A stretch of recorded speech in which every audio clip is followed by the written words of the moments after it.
Shri Sai Satcharita, the wonderful life and teachings of Shri Saibaba. Dedication.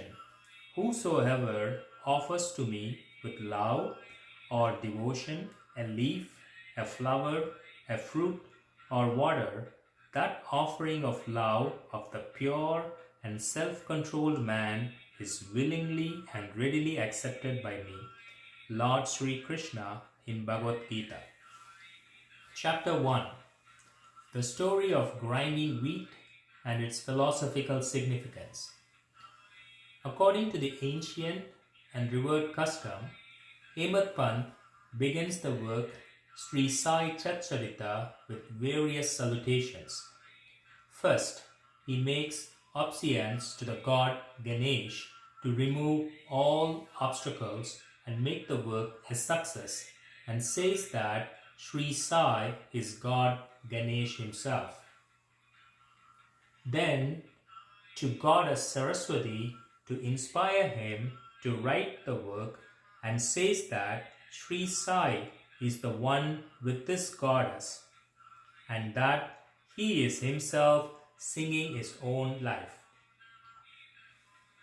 Then to the gods Brahma, Vishnu and Shankar, the creating, preserving and destroying deities respectively, and says that Sainath is one with them, and he, the great teacher, will carry us across the river of worldly existence. Then to his tutelary deity Narayan Adinath, who manifested himself in Konkan, the land reclaimed by Parashurama from the sea, and to the Adi Purush of the family. Then to Bharadwaj Muni, into whose Gotra he was born, and also to various rishis, Yajnavalkya, Bhrigu, Prahar, Narad, Vedavyas, Sanak, Sanatan, Sanat Kumar, Shuka, Shaunak, Vishwamitra, Vasista, Valmiki, Vamadev, Jaimini, Vaishampayan, Nava etc., and also modern saints such as Nivruti, Dhyanadev, Sopan, Muktabai, Janardhan, Eknath, Namadev, Tukaram, Kana and Narahari, etc. Then to his grandfather Sadashiv, father Raghunath, his mother who left him in his infancy, to his parental aunt who brought him up, and to his loving elder brother. Then to the readers, and praise to them to give their whole and undivided attention to his work. And lastly, to his Guru, Shri Sainath, an incarnation of Shri Dattatreya, who is his sole refuge and who will make him realize that Brahma is the reality and the world an illusion, and incidentally to all beings in whom the God dwells. After describing in brief the various modes of devotion according to Parashar, Vyasya and Sandilya, etc., the author goes on to relate the following story. It was sometime after 1910 that I went one fine morning to the masjid in Shirdi to have a darshan of Shri Saibaba. I was wonderstruck to see the following phenomenon. After washing his mouth and face, Saibaba began to make preparations for grinding wheat. He spread a sack on the floor and thereon set a handmill. He took some quantity of wheat in a winnowing fan, and then drawing up the sleeves of his kafni and taking hold of the peg of the handmill, started grinding the wheat. by putting a few handfuls of wheat in the upper opening of the mill and rotating it.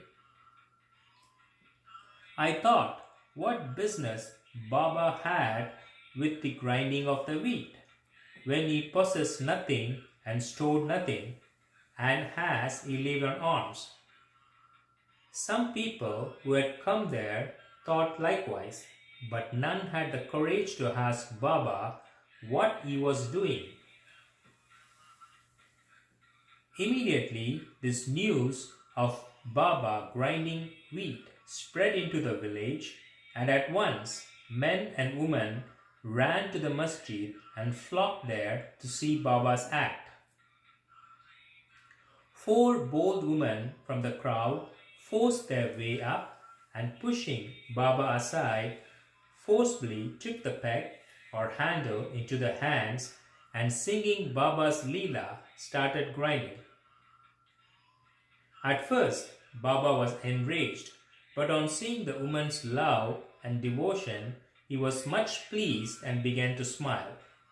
While they were grinding, they began to think that Baba had no house, no property, no children, none to look after, and he lives on alms, and therefore he did not require any wheat flour for making bread or roti. What will he do with this large quantity of flour? Perhaps, as Baba is very kind, he will distribute the flour amongst us. Thinking in this way, and while singing, they finish the grinding, and after putting the handmill aside, they divide the flour into 4 portions and began to remove them by taking 1 portion per head. Baba, who was calm and quiet up till now, got wild and started abusing them, saying, "Ladies, have you gone mad? Whose father's property you're looting away? Have I borrowed any wheat from you so that you can safely take the flour? Now do this. Take the flour and throw it on the village borders."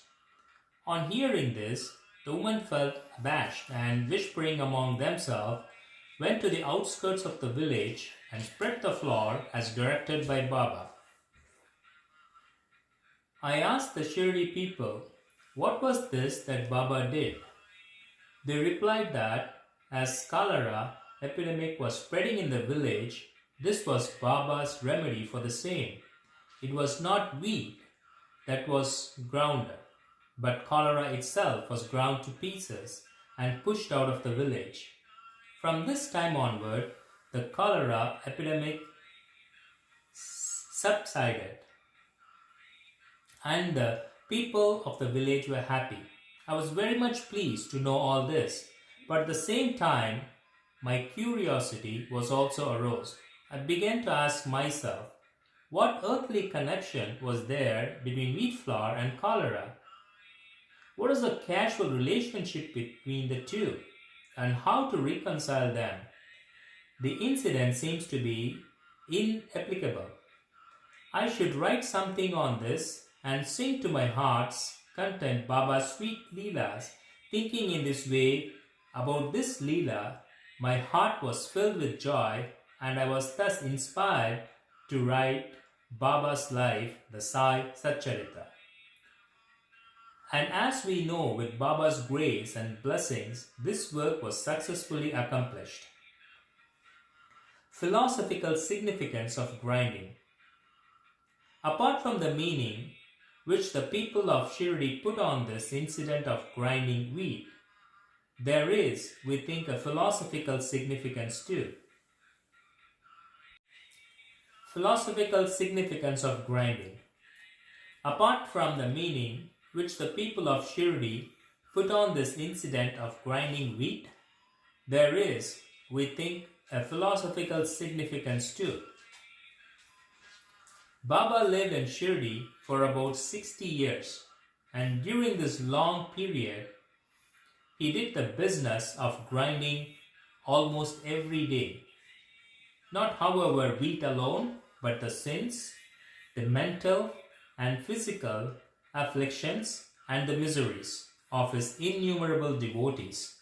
The two stones of his mill consist of karma and bhakti, the former being the lower one and the latter the upper one.